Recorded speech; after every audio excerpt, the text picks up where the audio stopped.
Welcome to Real Talk Fantasy Baseball. I am Will Power, your host. Along with me today is Kevmo. We appreciate you being on the show, Kevmo. No problem. Today we are going over the shortstop preview. And a little side note, is Willy Adames a sleeper? We'll find out. We'll talk about that a little bit later. All coming up on Real Talk Fantasy Baseball.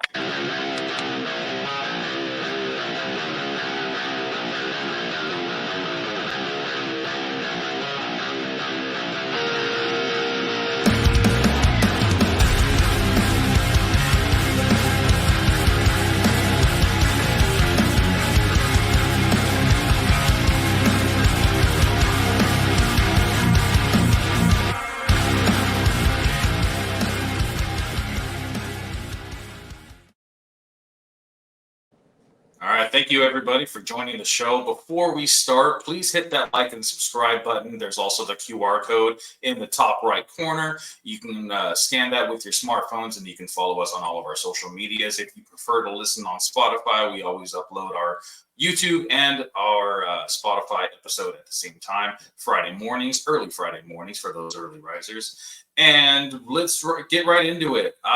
Dude, I don't know how you feel about this, but Bobby Witt Jr., going the first shortstop overall, and he's a top 5 in ADP. That's a little crazy for me, man. I feel like he looked amazing last season, but it's just, dude. I feel you. Something just doesn't feel like it sits right. I had him in a league last year, and for some reason, it just felt like it was super quiet what he did. Like maybe because he plays for the Royals or something. I don't know, but it was that could be it. End of the season, I was like, dang, this guy's kind of a stud. Like he came out and did some things, and it's pretty cool. But I was like talking to my dad. We were like looking at stuff, and he was like, yeah, man, Bobby Witt in the top 5, and I was like, wait, say that again. Bobby Witt in the top, like I just feel like for some reason it doesn't sit right to have him in the same company as some of those other guys that are up there. Right, like Mookie Betts Freddie Freeman. It's like guys that are already established that we know are studs because we've seen them be studs for years now. And then Bobby Witt kind of comes out of nowhere, a super young guy that plays for the Royals, and then he's a number 3 pick overall. That is just crazy to me. I get it. He was amazing last year. 76th percentile in quality of contact, 74th percentile in exit velocity, 89th percentile on max exit velocity. All this, and he underperformed his expected stats. His expected stats actually look better than his actual numbers. But still, man, it's just sometimes I just don't trust the younger guys as much as I. Sure. I feel like he could definitely win your league for you. Yeah. But I feel like there's other options that are a little bit safer. So are you the gambling type that are you going to go for this guy that could potentially have, 30 home runs with 50 to 60 stolen bases? Or are you going to go for the safer option like a Mookie Betts or a Freddie Freeman that like every single year they're just studs? Right. I feel you with it. I think that, I was looking at some of his stats and some of these things, and I'm thinking, looking at these, it's like, man, if you're not the gambling type, after I say some of these, you might say, I don't know, I might be the gambling type, because he was the only shortstop to go 30-30, and one of three to only go 30-30, which is, that's one of 3 total players to go 30-30, only shortstop to go 30-30. I messed that up, but it came out right, and it's like, whoa, that's kind of crazy. He also beat Trea Turner in 4 of the 5 counting stats. Only one that he didn't was, I think, runs. He was short on runs by like 5. Other than that, he beat him at all the other stuff. Average, home run. If you're comparing him to those kind of guys, it's one of those things where you're like, man, is this guy the real deal? So I will say this. I feel you. There's guys with higher floors that are a little bit safer. You don't know if he's going to be able to do it again, but you might kick yourself in the butt for passing up on him if he ends up doing his thing again. But I will say this, like you said, I think just in the top 5, I'm going to end up kicking myself in the butt because I don't think I can take him that high. Top 5 is not where it's at. If for some reason I'm mid to later in the draft and he falls because everyone's thinking the same thing I'm thinking, then I might say, all right, let's play ball. But in the top 5, I'm going to go with someone a little safer, I think. I agree. Maybe at like the round 1-2 turn, maybe then I would take a guy like Bobby Witt. There's a couple things. For one, he's a shortstop, and I feel like shortstop is one of the weakest positions this year. There's a lot of talent towards the end, but it's more like mid-tier talent. It's like there's like a big group of guys that we'll get to later on that it's just like they're okay as your starting shortstop, but it's like once you get to that point, it's like everything after that is just crap. More like middle infield options for like deeper leagues or stuff like that. But two things that I want to point out about Bobby Witt. Now, last season, he dropped his strikeout rate. In 2022, his strikeout rate was 21.4%, dropped his strikeout rate in 2023 down to 17.4%. That's 4% decrease in strikeouts. That is amazing to see in such a young player. That shows his potential going forward. Under 20% strikeout rate is considered, close to elite. Get down to like 15, which he can, because the value that the strides that he made this season compared to 2022, and because he's so young, it's like the sky's the limit for this guy. He could definitely drop strikeout rate again. But he does have a big weakness. He does not walk a lot. He either puts the ball in play or he strikes out. His walk percentage is at a 5.8%. MLB average is 8.4. Right. So you're walking less than the league. I feel like that's going to hurt him a little bit, mostly in points leagues. In categories, he's just a stud because he's going to give you every other category. Everything, Unless it's an OBP league. If it's an OBP league versus average, that might suffer just a little bit. But the ground ball rate is under league average. The fly ball rate and line drive rate are both above league average. So if he can sustain what he did in 2023, I'd say he's definitely worth the top 3 pick. I think if he does it again next year, we're gonna be talking, definitely singing a different tune. Then we're gonna be like for sure top 3. I mean, obviously it's if everyone's healthy and stuff, Acuna's probably still gonna be holding it down, but I don't think there'll be any question. I think if he can do it again, the second year in a row, we're gonna be like, all right, this guy's legit. Sorry for doubting you.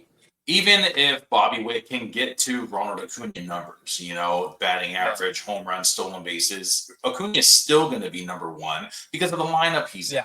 Bobby Witt is in one of the worst lineups in baseball, and Ronald Acuna is in one of the best lineups in baseball, if not the best in baseball. Yeah, just makes all the difference for sure. That counts for a lot, man. That really counts for a lot. Absolutely. Moving on to number 2. Now, the second shortstop off the board is actually Mookie Betts as a shortstop, second base, and outfield eligibility. But we already talked about him on our second base podcast. So the third shortstop off the board and number 2 on our list is Trea Turner, who we just mentioned when we're talking about Bobby Witt. Now, these guys are both very similar. Trea Turner had a very, very terrible start to the season in 2023.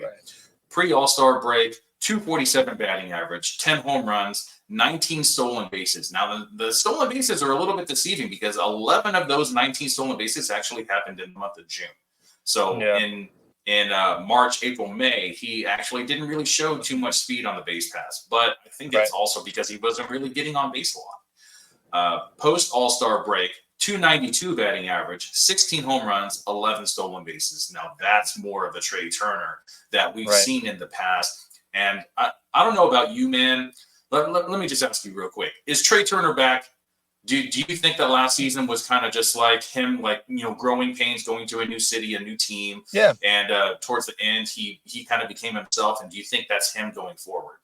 Yeah, I think, maybe he's not quite the exact top tier that he is, but I think he's more he's closer to that than he was at the beginning of last season. And I think it was part of the WBC too. I mean, that's extra games that mean something that he played, and he probably had a little bit of like a come down from that, and then just new city, all that stuff. And I feel like all that kind of plays a role. And then the second half of the season kind of shows you exactly what you were saying, where I think he was already getting back on track to more of the Trea Turner that we expect and that we are used to. And I definitely think that there's some things like I saw that he hit his worst against lefties this past season than he has ever done. So I mean, that's one season. That's something that, can adjust back, and I think that alone can help with more things. And then he he also had a lowest pull rate of his career, which is definitely just an easier adjustment for the offseason, where he can come back and start hitting those bombs that we're more used to, which again he started to do in the second half of the season. So I wouldn't expect him to come out as, I wouldn't say he might start slow again, but I don't expect him to start definitely as slow as he did last year. So I would say he's back, and I'm pretty excited for Trea Turner. I feel like last year he was going like what we were talking about with Bobby Witt, and then now Trea Turner's going lower, and he's the kind of guy that you're saying is the guy that we're used to, the veterans who we've seen him do it before. You might be getting Trea Turner at a discount, and I mean, yeah, his current ADP is 12, which is right at the end of the first round. And we were talking about Trea Turner as a number 1 overall pick last season, even the season before, because of his plate discipline and his quality of contact, a little bit of home runs that we get from him, and the stolen bases, the run totals, the RBIs. He's in a good lineup. He's batting in Philadelphia, which is a great ballpark to hit in. Last season, I feel like there was a lot of pressure on Trea Turner. Yeah, he just got a huge contract in Philadelphia, and he was out. He was without his buddy Bryce Harper, because Bryce Harper just had Tommy John surgery and he wasn't back yet. So I feel like Philadelphia, the city, the fans, the team, they were all expecting Trea Turner to kind of like carry the team on his back, and that's a lot of pressure to ask for someone that's brand new to the team. Yeah. But Harper came back. The city, they ended up giving him a standing ovation, and then all of a sudden, Trea Turner's back, man. Yeah, he's back to hitting 290 to 300.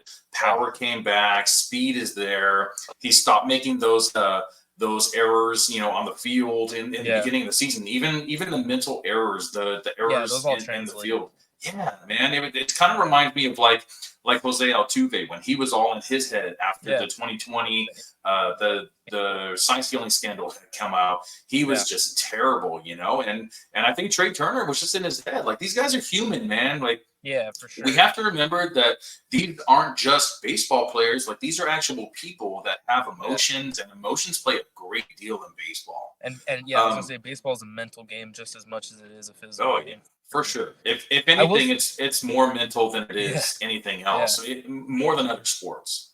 Oh, for sure. You fail more often than you succeed. So, I will say this, dude. Like, he still pulled off 30 stolen bases, which, I mean, when you're looking at the top tier guys, it's not like it doesn't, hold the same amount. But he still had 30 stolen bases, and to look back at how slow he started, couldn't even get on base, let alone try to steal. Like, I think he's gonna have a chip on his shoulder, because he was known as like one of, if not like the stolen base guy. And so I think he's gonna come into this season saying, like, if I can get, if I can start off warm and get on bases more often, like, I'm gonna take advantage of this new, base size rule. And I can see him coming out with a vengeance, saying, like, I'm getting me some bags. Like, we're doing. In 2018 or 2019, I don't remember which season it was. He actually said before the season starts, I'm trying to get 70 stolen bases this season. Now, this is before it had ever been done before. Ronald Acuna is the first one to actually hit that, 40 home runs and 70 stolen bases in a single season. Trea Turner was actually calling that he was going to make 70 stolen bases a few seasons ago. Now, he can actually do it too, because he's up there with sprint speed. For sure. The question is, can he maintain this batting average? Now, in my opinion, his career batting average is 290 something, 298, I believe it is. He's batted 298 or higher in the last 4 seasons in a row. He finished the last 2 months of the season a lot closer to his career numbers. So I feel like coming off of that, the last 2 months of last season, I feel like he's going to go into this season prepared, ready, and he was in that division before. He was with the Nationals, when he first started coming out. So he's played in that ballpark multiple times, numerous times playing in that division. So now he gets to play there all the time, and it's known as a hitter's ballpark. anymore. So I feel like there's no reason why Trea Turner can't come out and just be the old Trea Turner that's going to bat 300 with 25 to 30 home runs and potentially 50 to 70 stolen bases. That's a big gap right there. But we know that, he can. Stolen bases are the thing where it's like you have to commit. You have to just do it. It's not like runs and RBIs that just come. It's something that you actually have to make an effort to actually just go out and get. For sure. Honestly, I think Trea Turner's back. And he's the number. It could be between him and Bobby Witt as the number one shortstop for next season. For sure, I agree. All right, moving on to the number 4 shortstop off the board and number 3 on this list. And former Dodger, Corey Seager, World Series MVP. This guy is just amazing, dude. His current ADP is 19, and that's actually low for the type of production that he just put up. But I feel like it's with good reason. Categories leagues, he doesn't steal bases, that could be a reason why he's so low. But also, he misses a lot of games, dude. Yeah, he does. He's always been injury prone-ish. So I do have a little rundown of his injuries throughout his career. So April 2018, Tommy John surgery. June 2019, hamstring injury. September 2019, hamstring injury again. August 2020, quad injury. August 2020, lower back injury. July 2022, leg injury. September 2022, arm injury. And then April, just this past season, 2023, another hamstring injury. That's 4 leg injuries within the last, 4 years or so. Plus the lower back, plus the arm. That's a lot, man. And it's like when you have the same injury over and over again, it starts to make you look a little injury prone. How many games are we going to be able to get out of Corey Seager? If we can get 135 games, that's great. That's a potential league winner for you. But how much is that hamstring really going to bother him now that he's 30? Let's see, he's going to be 30 years old this season. Yeah, definitely. I think that has to play into account. I think, and again, we were talking before the show, like roster construction wise, there's a couple guys injury wise or coming back from injury. That Seager, when he's on the field, is going to be a stud for you. But it is that question is if and how often is he going to be on the field? So, if you're going to take a Seager, I back you 100%. That's a guy that I think, you're going to feel comfortable having, but you have to have, kind of have to have a bit of a backup plan. So when you're going That's exactly what I was thinking, man. Yeah, it's like your middle infield spot needs to be not just like I got a middle infield spot. This is a guy that I might need to rely on because you don't know how many games you're getting out of Seager. So think about that later with one of these other guys that could be filling in for him. You don't want another guy who's kind of injury prone. You might want to get someone who's, just going to be on the field for you because, like you said, Seager has the potential to be the league winner for sure. Maybe not as much in categories league without the stolen bases. But, what if he has another one of these nagging hamstrings, which, like Will just pointed out, has been, frequent for him. And, I would say he is injury prone. I was kind of trying to be nice, but I think the guy is. It's just too many. You listed too many, unfortunately, Yeah. And that's a lot, unfortunate. Man. Yeah, it's unfortunate because hitting, that guy's a good hitter, dude. He's just pure good hitter, and he's great. That was a lot of negatives, but let's go into the positives now. So Corey Seager, he is between the 90th and 98th percentile in 10 different stat test categories. K percentage under 20%, walk percentage above league average, career high exit velocity 93.3 miles per hour. As a shortstop, you don't really see shortstops hitting the ball that hard, man. And he's a line drive hitter. If he elevated the ball a little bit more with that type of exit velocity, we could see 45 to 50 home runs from Corey Seager in a full season. Now, the problem is he played 119 games last season. So that's a lot, man. That's nowhere near what it takes to be considered an MVP, which is what he was on pace to be. Like, if there was no Shohei Ohtani, Corey Seager would have probably won MVP last season for the American League, and that's with missing 40 games. Like 40 games. Yeah, that's crazy. It's crazy. to think. 327 batting average, 390 OBP, 1,013 OPS. That is so hard to maintain, dude. When you play, even only playing 119 games, if you can get your OPS over 1,000 by the end of the season, my God, dude. Yeah, you're a stud. Yeah. That's like baseball god status. Right? Yeah. 33 home runs, 42 doubles. 42 doubles in 119 games. Imagine if this guy played the whole season, dude. Yeah. Crazy. 91 runs, 96 RBI. Yeah. He was on pace for 44 home runs, 120 runs, and 125 RBI. Crazy. Man. I mean, can we get a full season? Can we get a full season? So he's only played 150 games in one season since he's been called up to the majors. Actually, I'm sorry, twice in his career, 2022 and 2016. And, 2016 is before all these injuries happened. Yeah. So I don't even really count that, especially because he was so young and, he had the potential. But, 2022, if we can see more of that, maybe he just needs to kind of maybe the Rangers need to think about, let's get him some time off of shortstop and just try to keep him healthy. Let's give him some more DH spots, throughout the season, more times than not, twice a week. Let him play shortstop 3 or 4 times a week, and then give him DH twice a week. He's already not an Iron Man, so it's not like you're screwing him up and taking these starts away from him type of thing. You're still letting him DH and stuff. I think he'd rather just have a longer season than be playing shortstop. You know what I mean? Yeah. Yeah, so that was the end of Tier 1. We got Bobby Witt Jr., Trea Turner, and Corey Seager. Now, moving on to, let's see, Tier 2. So Tier 2 only contains 2 guys, in my opinion. So first guy we got to talk about, Francisco Lindor.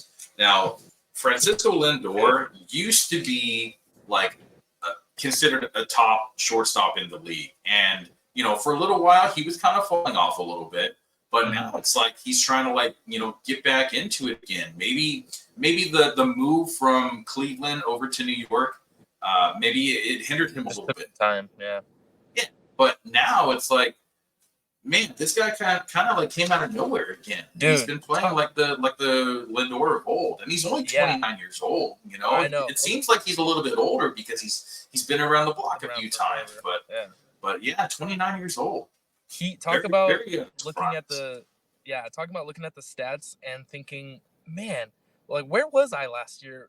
I feel like he had such a quiet, really good season. He was, when you're getting overshadowed by guys like Bobby Witt and Ronald Acuna, that's going to happen. Yeah, I feel like the same thing happened when Judge hit his career or the record-breaking home runs. Guys like Matt Olson that hit 40-something that season. They get overshadowed a little bit because there's so much hype about these other guys. About the big guys. Lindor played 160 games, dude. That's. Coming right off the heels of talking about Seager, and again, I don't want to keep going on the negatives with Seager because I love him, but Lindor playing 160 is great. 31 home runs, 108 runs scored, 98 RBIs, 31 stolen bases. Quietly a 30-30 guy is. Here's the thing: that there's not going to be more growth from him. You're not thinking, okay, maybe this is the year he's going. He's going to hit 40 home runs, and he's probably going to be right around what I just said, more or less, little things here and there, but not you're not a high upside guy where you could see Bobby Witt taking an extra step or two, even more type of thing. But what you're getting from Lindor. He's consistent. He did have those couple down years, but I think part of that was, like we were saying, the move to New York. There was some things going on, all that stuff. But I look at Lindor's stats and I'm just like, dude, if people are gonna sleep on him, then take advantage of that, because I think they are gonna sleep on him. Like you said, he's been overshadowed. He's overshadowed by Seager, who, you're playing 40 less games than this guy, and Right. whatnot. But so this is the consistency guy that you know the floor that you're getting, and it's up here. So And his current ADP is 25. That's 6 spots behind Corey Seager. Right. Honestly, I think I might want to wait a little bit and go after Francisco Lindor. Yeah. You know, like you Yeah, just I said, he agree. played 160 games this season. He played 161 last season. So you know the durability is there. One thing that stuck out to me is that in 2022, before the bigger bases came out, he had 22 stolen base attempts. He was successful on 16 of those, so he got caught stealing 6 times. This past season, 35 attempts. So he basically almost doubled it, and he was only caught stealing 4 times. So he's a combination of good speed and he knows when to run. Yeah, smart. Yeah, smart runner. Yeah, he's very, very smart base runner. So if he can maintain that, dude, this is about like a guy that can carry your team also. Right. He's not a huge standout in any category, but he's a jack of all trades, and he's very good at all those trades, except for batting average. Batting average is the only thing that could be a little bit of a weakness for him. But when you're mashing 31 home runs and you're stealing 30 bases, who cares? It's not like he has like Chris Davis batting average. For sure. I think one of the things that I really like that I didn't even really know, but he's actually still pretty young. Like you said, I feel like he feels like one of those guys who's just older because of how long he's been in the league, or maybe because he plays so often that we're just like, we just think subconsciously that this guy has just been playing for so much longer. But for him to be still at that, would you say he was 29 or he's 29 going into age 30? Yeah, I mean that's legit. That's still prime. That's still the prime of his career. Yeah, 100%, dude. And these guys don't really start slowing down until probably like age 32. Most of the time, kind of on average. The batting average used to be a little bit better from Francisco Lindor, but I feel like as he's gone on through his career, you know what you're getting. Lindor is pretty simple: 260-ish batting average, 30-ish home runs, 200+ runs and RBI. And now with his increased stolen base attempts, you're probably going to get 25 stolen bases at least also. Yeah, I agree. I like it. High floor, low ceiling, but this is a safe guy that that you can trust while drafting. And not a boring safe guy though. That's what's cool about it. Exactly. It's a fun safe guy. So I like it a lot. There's some of the other boring safe guys towards the 100%. End of the draft that we can talk about also. We'll talk about it, All right, moving on to the next guy, Bo Bichette. So the 6th shortstop off the board, 5th on our list. Something was definitely up with Bo Bichette last season, man. His batting average still looked really good, but everything else just kind of declined, especially the stolen bases. And it's not just the stolen bases, but his sprint speed has slowed down a lot also. And he's only, 25 years old? Yeah, I'm really surprised to see his sprint speed go down so much. Yeah. I feel like I don't know. For some reason, I don't want to put this on him.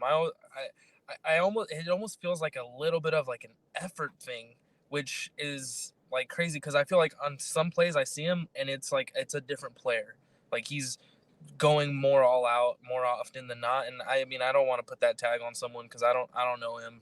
I'm not in the clubhouse or whatever. But there's just some times where I feel like it's a different Bo Bichette out there running the bases or whatever. And then sometimes it's not as much there. So I hate to speculate, but I do feel like with how young he is and how much his sprint speed was in the past, like I feel like he has that potential, and I don't know why it's not there as frequent or. Now the question is, last season he was getting drafted in second round, I believe, like the middle of the second round, close to the end of the second round. Now he's still close to that. His ADP is 31. Yeah. Are you taking him at number 31? I'm not. No, I don't think I am either. I'm looking at his sprint speed. In 2019, he was 83rd percentile in sprint speed. And then 2020, it was 70th percentile, and then 74th, and then 53rd. And then now in 2023, 42nd percentile in sprint speed. Now, I'm wondering if maybe something's wrong with his legs, or is he or something, but he's just not running like he used to. And dude, that Right. was a big part of his game. The stolen bases. Yeah, for sure. In 2021, he had 25 stolen bases. Just a year later, he only had 13, and then last season he only has 5. 5. That's crazy. And 5 in 8 attempts. He was caught stealing 3 times. So Right. I don't know, man. There's a lot of plantar fasciitis going around the league. You hear about that a lot. So that could be a potential thing. I don't know. But and you know what? That's something that flares up too. So that could honestly be like, and again, that's like, I hate to put that tag on him of like the effort thing, but it could just be like there's certain periods of or stretches of time where it's flaring up on him. So it might look like he's not trying as hard because it's just hurting him. Yeah, it's true. It could be a thing. He did miss some time in August with a foot injury. It was an undisclosed foot injury, so it could possibly be plantar fasciitis. Carlos Correa also has the same thing, and he's missed time because of that also. Justin Turner, the list goes on and on. He only played 135 games last year, 306 batting average, which is great. You can always count on Bo Bichette for batting average. 20 home runs, 69 runs, 73 RBI, only 5 stolen bases. Right. That's the thing that kind of like brings down his potential a lot. Like if he's not going to run. If you're only a 20 homer, 306 batting average guy with no stolen bases, like you're not that valuable, and you really shouldn't be going at number 31 overall. That's what I'm saying. I feel like he should be in the talked about where we're saying like one of the safe guys, but like he's right now a boring safe guy, and that's not 3rd round or even 4th round. But I mean, at back into the 4th, I guess maybe just because of the high upside. But like I'm with you, 3rd round just feels like way too pricey for a guy like you like. With what you just said, I mean, it's really just 20 home runs and decent and good average. Like, not a lot of I mean, I don't know. At such a high price tag, I feel like he's not really worth it, in my opinion. He's not. Yeah, I agree. All right. That was tier 2. So I'll put that back up there again. Francisco Lindor and Bo Bichette. Now we move on to tier 3, and there's only 2 in this one also. Xander Bogaerts and Oneil Cruz. Now, if you're wondering why Elliot De La Cruz is not on this list, it's because 2 shortstops are actually going before the next guy, Xander Bogaerts, and that would be Gunnar Henderson and Elliot De La Cruz, and both of those guys were on the Third Base podcast that we've already done. So now, one thing that I think is kind of weird that I do want to bring him up right now. So I have CJ Abrams in tier 4, but ADP has him at number 51. So he's actually the 6th shortstop. I don't really understand that, dude. Like, 18 home runs. I think categories. 47 stolen bases. Like, I understand that, in Roto and categories leagues, but still, if a stolen base specialist with nothing really else going for him, 18 home runs with a 245 batting average. Like, how is that number 51 overall? Yeah, no, that doesn't make any sense to me. That's 4th round. That's beginning of the 4th round. Yeah, I think there's a lot of upside, and like we were saying, categories leagues that kind of like play into that. But I'm with you. I think CJ Abrams, he looks like it could be promising. It looks fun, but I do think that we are overvaluing him, or people are, and we're not overvaluing him a little bit. I think that the average is just the stolen bases jump off the page, but you also got to think of team context. I mean, look at the boys that he's playing with. Like, that's got to play into account too. I'm not as high as on Abrams. Like, I think you said what, like 6th or something like that, shortstop. I'm not putting him at 6 for me. If you want to take, I feel like if we're talking about risk reward type of thing, he's more on the risky side, if you ask me. I totally agree. Maybe in Roto, where the total count of everything kind of like counts at the end, and you're not doing like a week by week type of thing. That makes a little bit more sense to take him, because of the 47 stolen bases. But he played 151 games, which is almost a full season, and he only had 83 runs and 64 RBI. Now, I believe it was in June or July, the Nationals moved him up to the leadoff position, and he thrived in the leadoff position. And he was doing much better in the second half than he was in the first half. And a lot of that has to do with the stolen bases. The first 3 months of the season, he was batting in the bottom half of the Nets lineup. He only had 5 home runs and 9 stolen bases. After being moved up to the leadoff position in July, he batted .327 with 3 home runs and 16 stolen bases in July.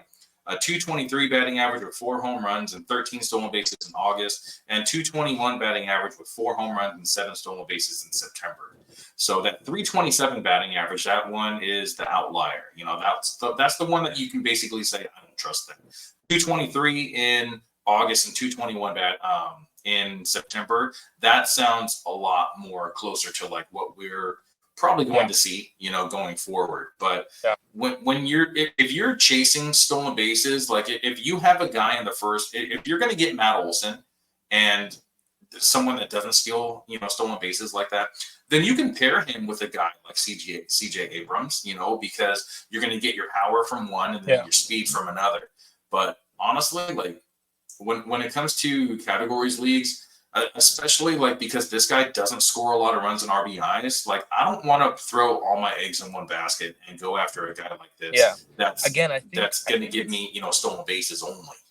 Right. I think it's all about price too. It's like, I think that pairing sounds great if you're able to get Abrams like later, if he's like one of the guys that ends up being like, middle infield guy or utility depending on your format or whatever, someone who's kind of just almost like more of like a filler. I get that he has high upside, but I just feel like the price tag is way too high for a guy that is like gonna be helping out your stolen bases because you got someone like Matt Olson. It's like, how are we paying so high for him when like that's almost all he brings to the table? Like, I mean, 18 home runs is not horrible, but it's just, I don't know.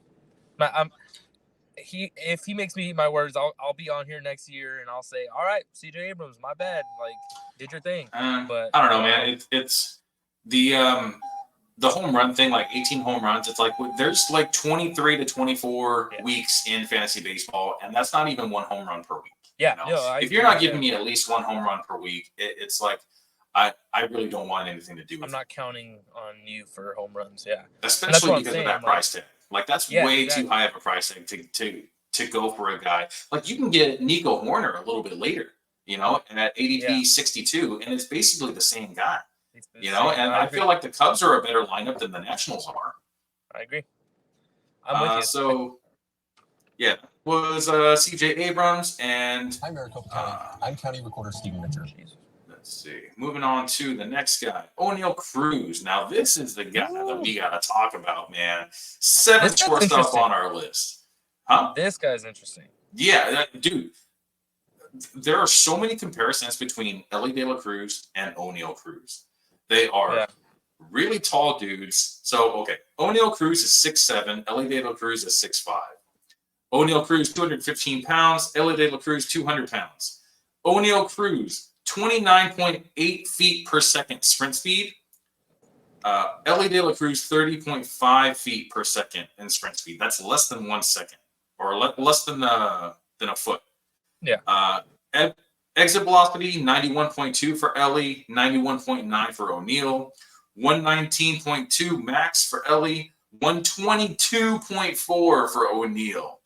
Now, that's like Giancarlo Stanton type of numbers right there, 122 miles per hour. K rate's about the same, too, 34.9 for Elly, 33.7 for Oneil. The walk rate is about the same, 7.8 for Elly and 8.2 for Oneil. So if you like Elly De La Cruz, you've got to love Oneil Cruz because Oneil Cruz is just slightly better than Elly De La Cruz right now. Like we haven't really seen a lot from either one of them. Right. But so ADP wise, what do you have that in front of you? ADP for Oneil Cruz is at 70. Elly De La Cruz is at 58. Dude, crazy to me. That's crazy. Okay, now I get you. Oneil Cruz has the injury, history. He's already been hurt a couple times, or I think he was hurt in the minors, or at least the last time. We'll say that. Well, did you see what happened? He had a collision at the plate. Yeah, and again, that's not something you can bank. That's what I was going to bring up. He's got the injury thing that he's just coming off of the injury, so people are like, "Oh man, he was just injured," but like you can't you can't like say that he's gonna get injured with a collision at the plate. Like that's not something that you can like. That's not like a soft tissue thing. Like he's pulling up lame all the time or whatever. This is. I don't know. I think that them having 20-ish spots between them and ADP is crazy. Technically, we've seen more out of Ellie just because Oneil hasn't. We got robbed of his year last year, only like 9 games in or something. But at the end of O'Neill's 22 season, he was showing a lot of promise. And then the 9 or 10 games, whatever he played at the beginning of last season, again, showing a lot of promise. I feel like I would almost be okay taking them flip-flopped ADPs personally. I mean, I get it. Team context too. I think the Reds are a lot better than the Pirates, but at some point, players play, and I think that Oneil he's got that dog in him. I'm not saying Ellie doesn't. But Oneil is just something about him, dude. Yeah, the biggest thing that I saw from Elly De La Cruz, I don't know if you watched our third base preview that we had, but yeah. Elly De La Cruz's ground ball rate is above 55%, where league average is about 44. Oneil Cruz, his ground ball rate was at 44%, which is right in line with MLB average. So yeah. This guy's going to hit a little bit more line drives, more fly balls, which means more home runs. Now, Elly De La Cruz, a lot of his home runs were moonshots, but that's because he hits the ball so hard, and the launch angle was there. But when you're hitting the ball on the ground more than half the time, it's like that's going to put a damper on your value big time. I think for next season. Yeah. Go ahead. I was just going to say, it might also be the stolen base thing. We've seen Elly now at this point steal. I mean, how many games he played? 98 games or something? Mm-hmm. And he stole 35 bases. I mean, that's pretty impressive. So I will that's with a terrible batting average. Imagine if he gets batting average up a little bit. If he can pull that up. And again, he might hit a sophomore slump, or he might come out and be the dude. So I think there is that. There's some things that we've seen a little bit more out of Elly, I guess more recently you could say, but I don't know. I think that, like you said, there's just so many comparisons that for them to be 20 spots away in ADP just feels like they're the Spider-Man meme. They're pointing to each other. Yeah, basically. They're basically the same, dude. Basically the same. The one thing that I got to give to Elly, though, is that he has third base and shortstop eligibility. Yeah, whereas true. Oneil Cruz only has shortstop. But third base is one of the deepest positions in the league right now. So having that third base eligibility, I mean, it helps, but it's not to where the point where it's like, the position is so scarce that you really need to go and look for a third baseman anymore. There's lots of options towards the end. All right, that was Oneil Cruz. Moving back over to Xander Bogaerts. So Xander Bogaerts is the 12th shortstop off the board.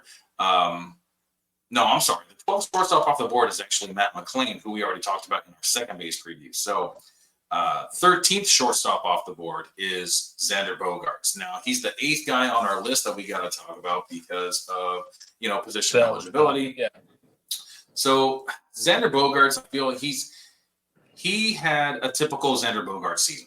Good batting average, decent home runs for a shortstop, 83 runs, 58 RBI. That's the one that's a little bit low for me. Yeah. But, the 285 batting average and 19 home runs, it's fine for a shortstop.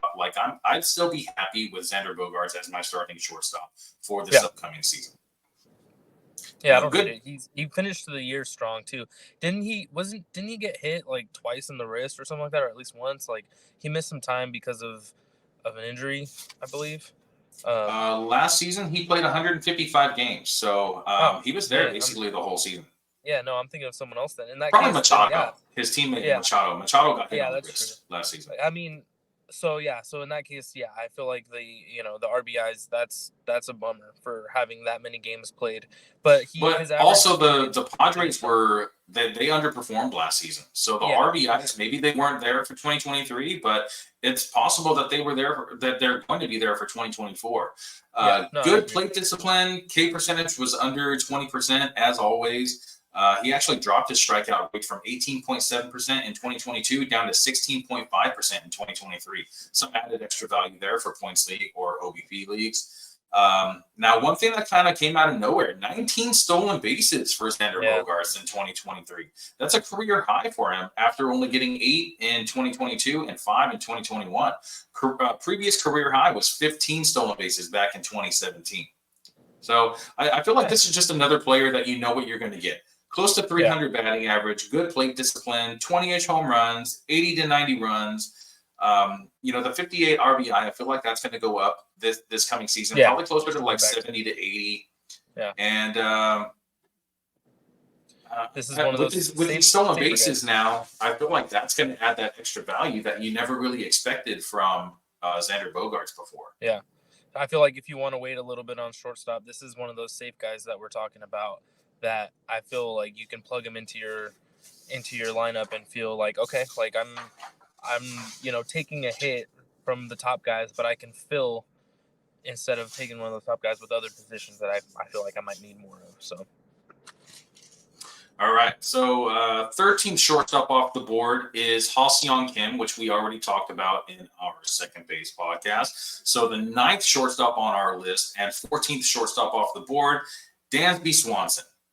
Now, Dansby Swanson finished his career in Atlanta so strong, they were talking MVP almost. Like he was in some of the conversations. It was crazy.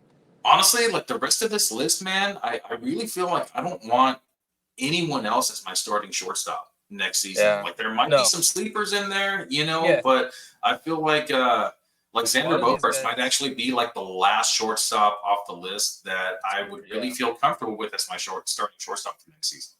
I feel like a lot of these other guys end up being very,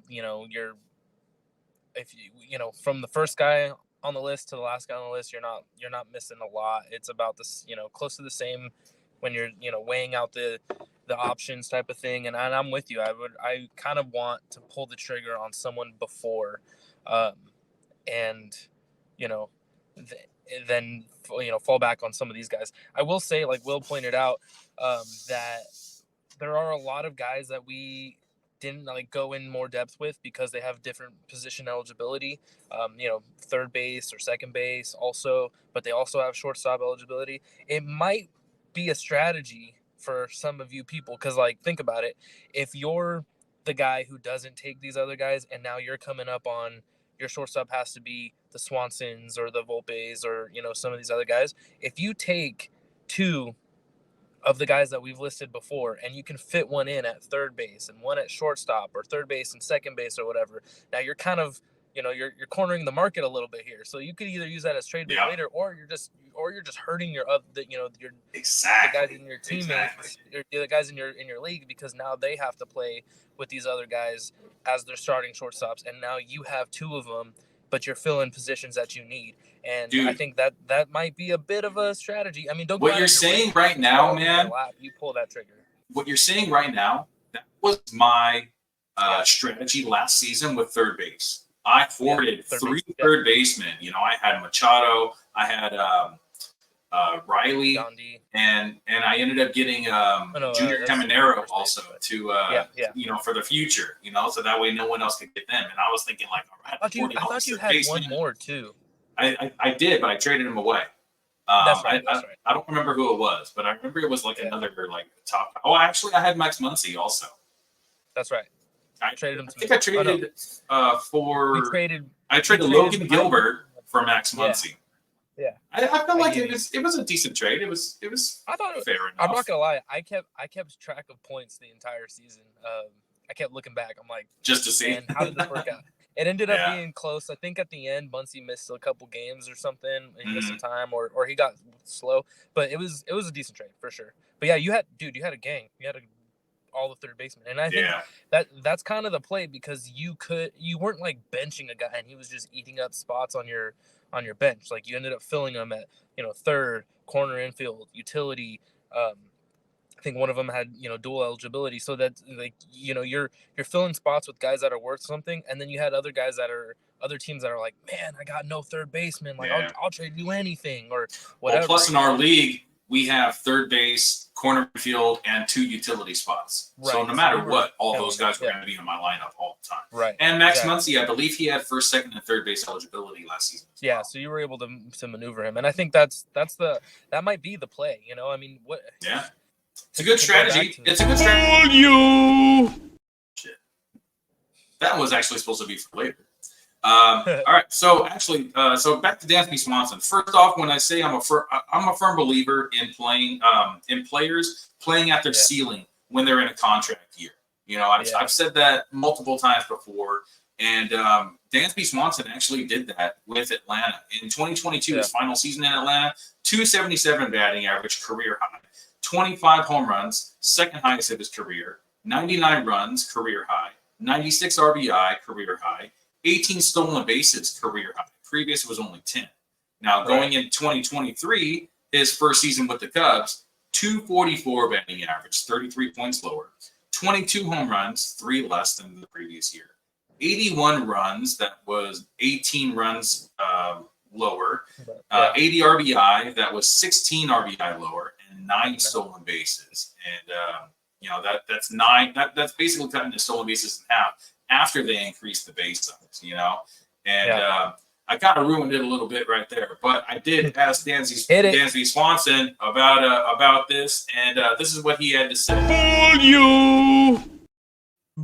Yeah, so Dansby Swanson fooled us a little bit, man. Actually, he didn't fool me because I didn't fall for it, because I am a big believer in contract seasons. You know, a guy that I want to talk about in just a couple minutes, he's coming up pretty soon, is also on a contract year. Just like I said, Alex Bregman, that's my sleeper for this season. I really feel like Alex Bregman's going to just go off this season because he is coming up on a free agency after this season.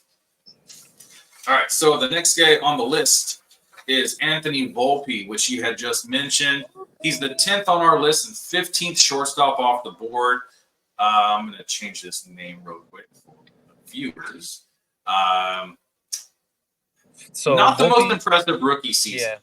You know, he's ADP 128, and I feel like that's actually a pretty decent ADP. Yeah, I was going to say, I think ADP-wise, he's not bad. I feel like I agree with you. Wasn't the most impressive, you know, definitely nowhere near like the, oh man, Anthony Volpe, you know, his rookie season shortstop, this guy's going to be a stud. But he did show some flashes that you know, you can definitely like, you know, I'm going to keep an eye on you type of thing. I think he was one of only 4 shortstops that had a 2020 season, but he was 40 points lower in batting average than the lowest guy out of those 4 guys. So I mean, his average is bad. The boy strikes out. Like, he gets out of bed and he's like, I'm striking out at least once today, no matter what. And like, it's almost like a goal of his. I'm gonna see what I can do while I at least strike out once. And like, that's something that he could potentially fix. You know, obviously it was his rookie season, but you also, you know, you've heard of the sophomore slumps, and if he slumps from what he did, we're in trouble. That would be terrible. We're in trouble. But he did have some flashes, like we said, with the 2020. Like, he has a little bit of power, definitely has some speed. So, you know, it's not all bad, but it's kind of like what we said earlier, though. It's baseball's a very mental game, and the Yankees were just off their game last season. They had, I think they finished the season with like 82 and 80, something like that, like barely breaking 500, and that's terrible, man. That's got to do a damper on all of their mentality, you know, especially because Aaron Judge was out with injuries for, you know, the typical type of Aaron Judge season where he's going to have 2-3 IL stints throughout the year, you know. But Anthony Volpe, man, he does have a lot of potential, but the 209 batting average, that's bad, dude. That's enough where even at ADP 128, I'm just like, I'm gonna make sure I fill up my shortstop spot before it gets to ADP 128. Yeah. So 100%. I'm definitely trying to go for shortstop between like the first like 5-6 rounds. I don't want to be left in the dark, you know, when it comes to shortstop. Now, there is one guy. Minimize on accident. There is one guy that I feel like is a big potential sleeper. He's actually after our next guy. So I'll go with Tommy Edman first. Edman. So Okay. Tommy Edman is the 11th on our list and 16th shortstop off the board. Another serviceable yet boring shortstop, in my opinion. Yeah. 260-ish batting average, 13 home runs, 90-ish RBI. No, sorry, that would be awesome. 90-ish runs, Right, yeah. 50-ish RBI, and 30-ish stolen bases. So he kind of gives you a little bit of everything. The RBIs could really use a boost right there, but also the Cardinals really weren't anything, right. crazy last season. So hopefully, I do see them making I think they'll moves. So step up. Yeah. they'll step it up a little bit this season. I feel like this is the kind of guy that we were talking about. Like, if you have a Seager, maybe you go get someone like Tommy Edman to do like the corner infield spot to, like, in case Seager goes down, he fills in. You're losing a lot, but you're not like taking a huge dip with some random guy type of thing. I did see, I don't know if he has it now, but I heard that he's going to be their starting center fielder, at least to start. So he will get outfield eligibility if he doesn't already have it, and that could also be serviceable too if that matters to anyone. So well, outfield is one of the weakest positions, and he does have outfield eligibility, at least in Yahoo. He has second, short, and outfield. So that I feel like that's one of the things that actually makes him relevant, because he has two positions that are two of the weakest in fantasy baseball. So that does help a lot. I really wouldn't be surprised if he doesn't perform to his normal output. The reason why I say that is because Tommy Edman had arthroscopic surgery on his right wrist in October, something that had been bothering him since July. And that would actually explain possibly his down season. But, how is he going to come back? Is he going to come back, back to normal, the normal Tommy Edman? That's maybe, a little bit higher batting average, 15-ish, home runs, and a good amount of stolen bases. Like, the wrist surgery is not going to matter when it comes to stolen bases. He's definitely going to still have the decent plate discipline. I don't know. It's really just going to come down to if he's ready for spring training or not. So you definitely want to keep an eye. If you're planning on drafting Tommy Edman, if that's one that you kind of have in the back of your head that you'd like to draft, just make sure he's still part of the opening day roster by the time that comes. Yep. All right. And hit him with it. I know you want to say it. Bring him out. All right. So the next guy I want to talk about, I got a lot of notes on this guy. All right. Where is he at? He is right here. Willy Adames. So Willy Adames is my sleeper for 2024. And dude, I would much rather have Willy Adames 24 picks after some of these other guys at pick 152, because the potential is there. And, he's still pretty young, man. Like, I was really surprised when I saw that he's only going to be 28 this season. I thought he was a little bit older. I thought he was going to be at least 30, 29, 30 years old. He's one of those. It feels like the same, like we were talking about with like Lindor even or something. It's like, just like been around the league for so long. He made his debut at 22 years old. And when guys come up, especially because he's already played for two teams, there was a big trade between the Rays, and him going over to Milwaukee. And there was so much hype about him because he had been very vocal about saying that he just doesn't like the batter's eye in Tampa Bay. And it was just messing with his swing. His home road splits were just out of control. On the road, he was amazing. And at home in Tampa Bay, he just wasn't the same type of player. Goes over to Milwaukee. Everyone thought that he was going to be, the next big thing over there. But unfortunately, that really hasn't happened yet. We saw 2022, he had a 262 batting average with 25 home runs. 31 home runs. No, I'm sorry. That was the year before when he was part of Tampa Bay and Milwaukee. 2022, he was at a 238 batting average with 31 home runs. So the home runs were there, and that's great. He's in a great ballpark to hit home runs in. Milwaukee's a hitter's ballpark. But then you fast forward to 2023, and he only had a 217 batting average with 24 home runs. So I feel like the potential's there.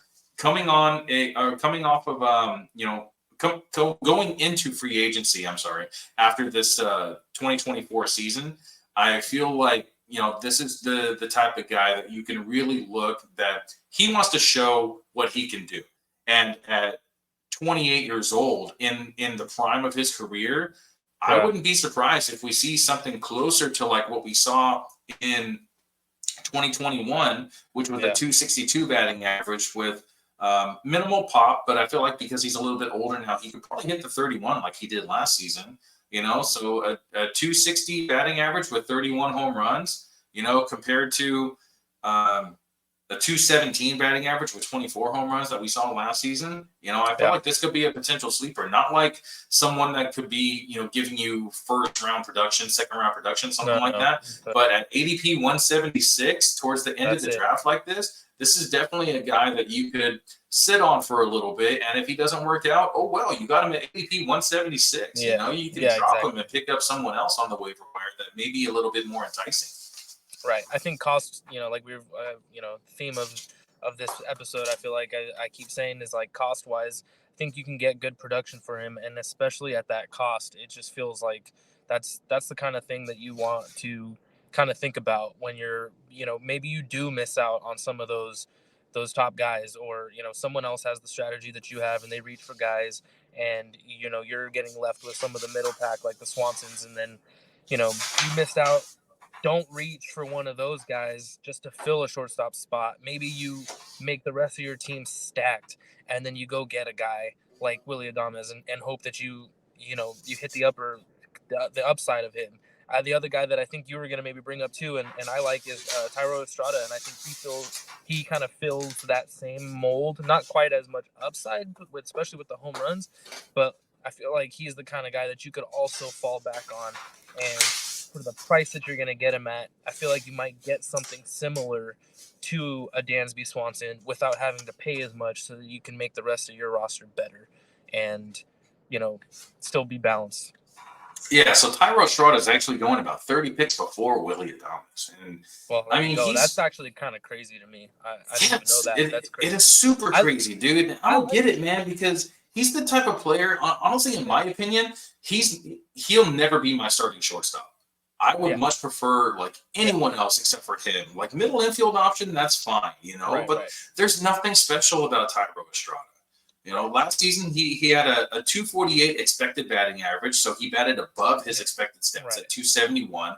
Only 63 runs scored and 49 RBI, 14 home runs and 23 stolen bases and 30 attempts. He got caught stealing 7 times. 69th percentile on sprint speed, so he's actually he's fast. But his exit velocity sucks. 85.9 miles per hour average exit velocity, and his launch angle 10.8. His ground ball rate isn't too bad. Fly ball rate and line drive rate is fine, but dude, that's under MLB average. And no wonder he only had 14 home runs. He doesn't really have a lot of pop. Honestly, I'm passing on Thairo Estrada.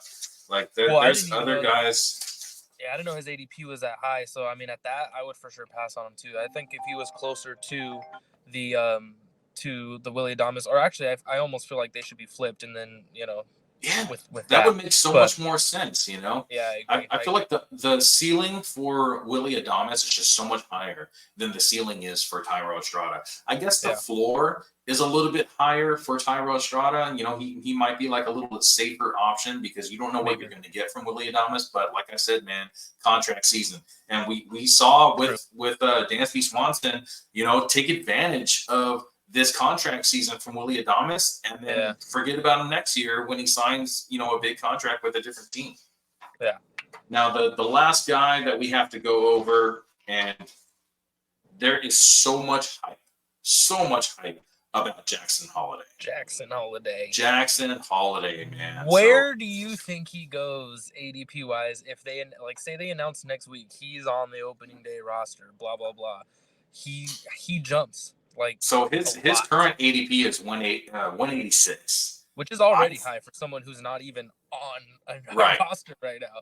Honestly, I think he's probably going to be closer to where maybe a little bit ahead of Tommy Edman. So I think Tommy Edman, what did we say he was at?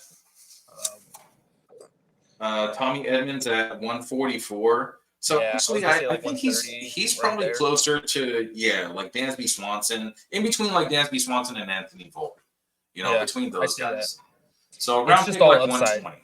Dude, a lot of upside though.